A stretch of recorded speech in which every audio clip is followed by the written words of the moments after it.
space was alive with noise. Engines rumbled in the distance, boots pounded against the training ground, and the dry desert wind carried the smell of dust and oil across the wide expanse. Soldiers shouted orders back and forth, their voices sharp and disciplined, blending with the metallic clatter of weapons being tested. It was weapons training day, one of the most intense on the calendar. Rows of soldiers were lined up, rotating through stations where they fired rifles, cleared machine guns, and tested their reflexes under pressure. But at the farthest end of the range sat the monster, the Browning M2 .50 caliber machine gun. It rested on its tripod, its barrel glinting under the harsh sunlight, the ammunition belt draped like a chain of brass over its side. To most recruits, it looked less like a weapon and more like a beast waiting to be tamed. The recoil alone was infamous, strong enough to throw off even trained soldiers if they didn't respect its power. The sound of it firing wasn't just heard. It was felt, rattling through the chest like thunder. Every soldier took their turn. Some did well, others struggled, and each time, the captain overseeing the session made sharp notes on his clipboard. And then, at the edge of the group, stood her, Eliza. She wasn't a soldier. She wasn't even supposed to be in the rotation. Officially, she was only there as an observer, a civilian technician sent to oversee targeting systems for the range. She had no uniform, only standard fatigues marked with a technician's insignia, and a pair of protective glasses that made her look more like a scientist than a warrior. For most of the day, no one noticed her. She walked quietly between the stations, checking screens, jotting notes, recording bullet trajectories on her tablet. The soldiers barely gave her a second glance. She was background, invisible.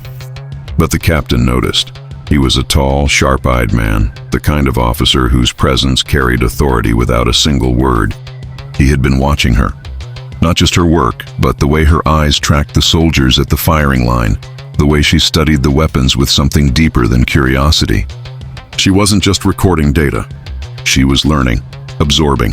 By the time the last soldier finished their turn at the .50 cal, the captain made his decision. He stepped forward, his boots crunching on the gravel, and his voice rang out over the clearing silence. Technician Eliza. Heads turned. Soldiers frowned.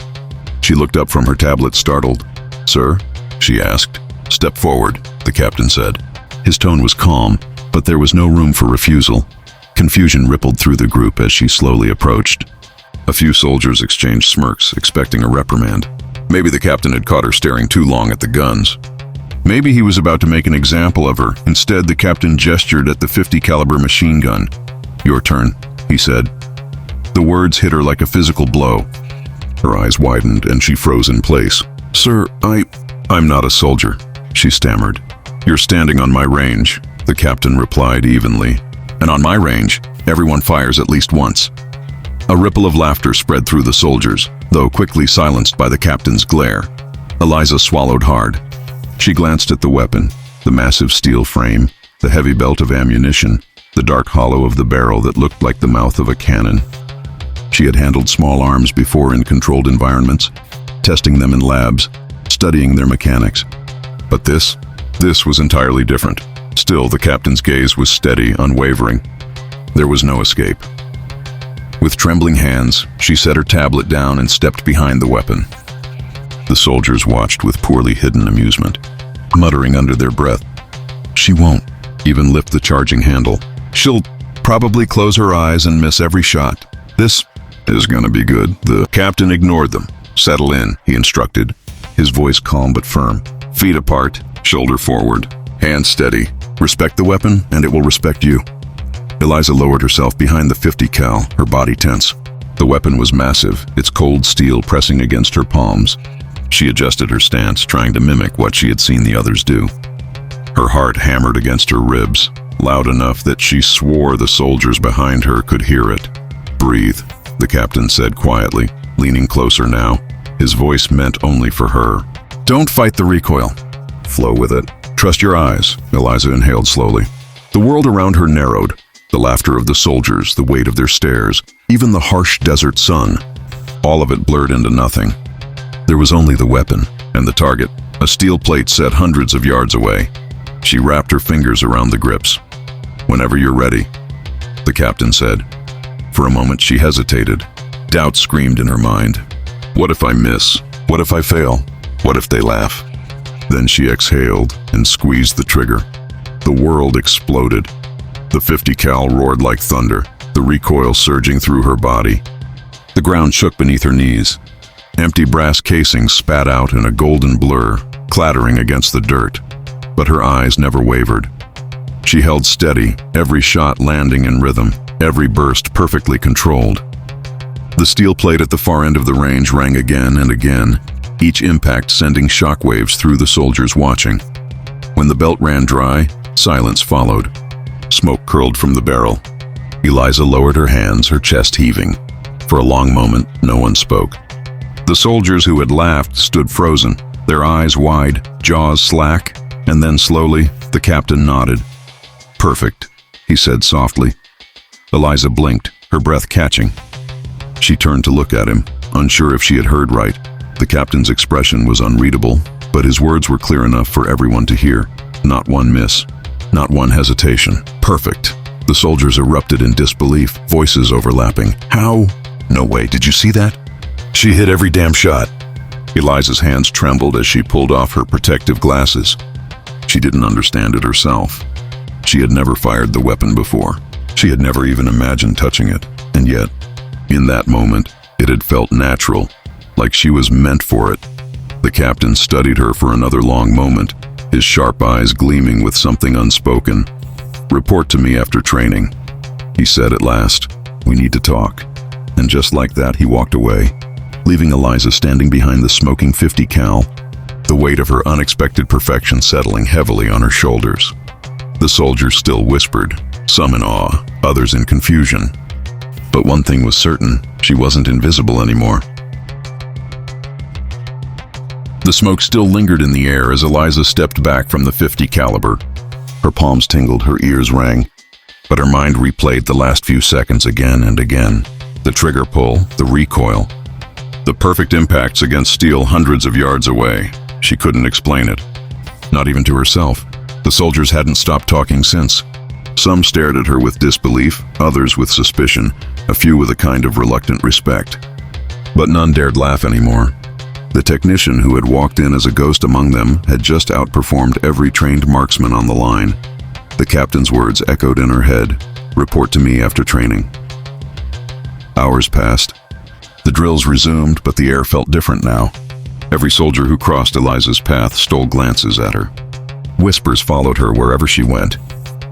Finally, as the sun dipped low and the day's training wound down, she made her way to the command tent. Her boots crunched over gravel, her hands fidgeted at her sides. She had no idea what awaited her inside: praise, punishment, interrogation. Maybe all three. The guard at the entrance saluted her without hesitation. That alone unsettled her. Inside, the captain sat at a heavy wooden table, his uniform crisp even after the day's heat. Maps and reports were spread before him. But when he looked up, his eyes locked onto hers with surgical precision. "Sit," he said simply. Eliza obeyed.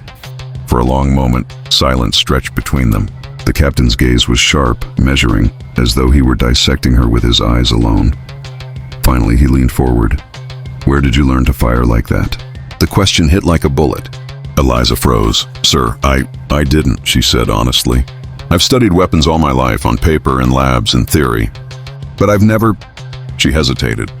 "I've never fired that gun before today." The captain's expression didn't change, but his eyes narrowed slightly. "That shot pattern was not theory," he said. "That was instinct. Precision.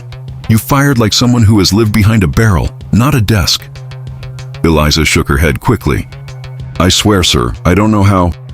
But even as she said it, doubt gnawed at her. Because when she had been behind the gun, she hadn't felt lost. She hadn't felt like a beginner fumbling with something new. She had felt at home, like every vibration, every recoil, every sight picture was second nature. The captain leaned back in his chair, studying her. "Instinct," he said softly, almost to himself. "Or memory," her brow furrowed. "Memory?" He didn't answer right away.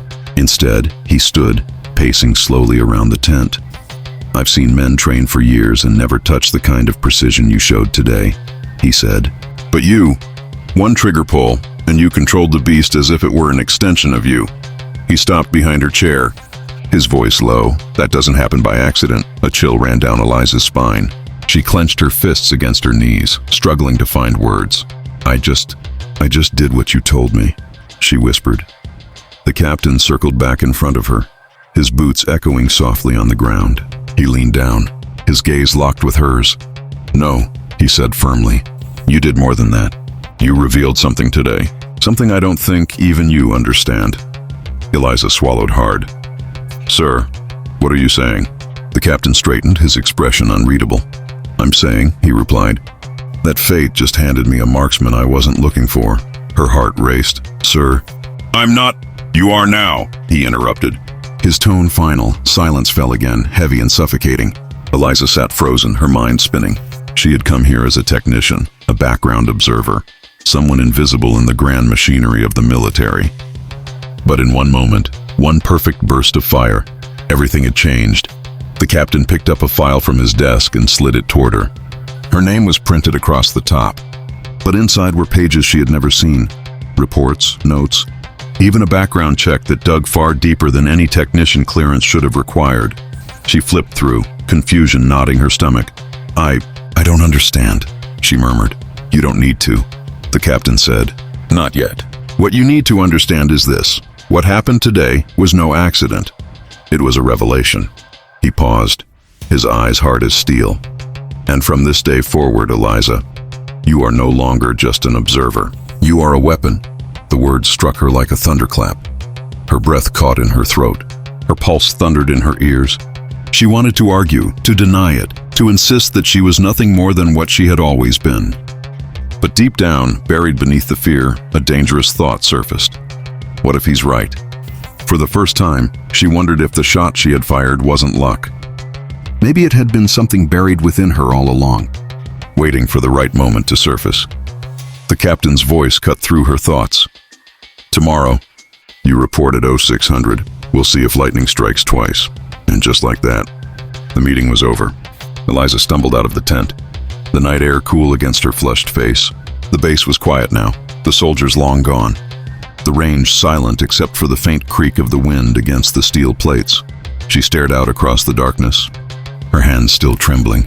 She had come here as a ghost, an observer, invisible. But now every eye was on her. The captain had seen something she didn't even see in herself, and tomorrow she would have to prove it.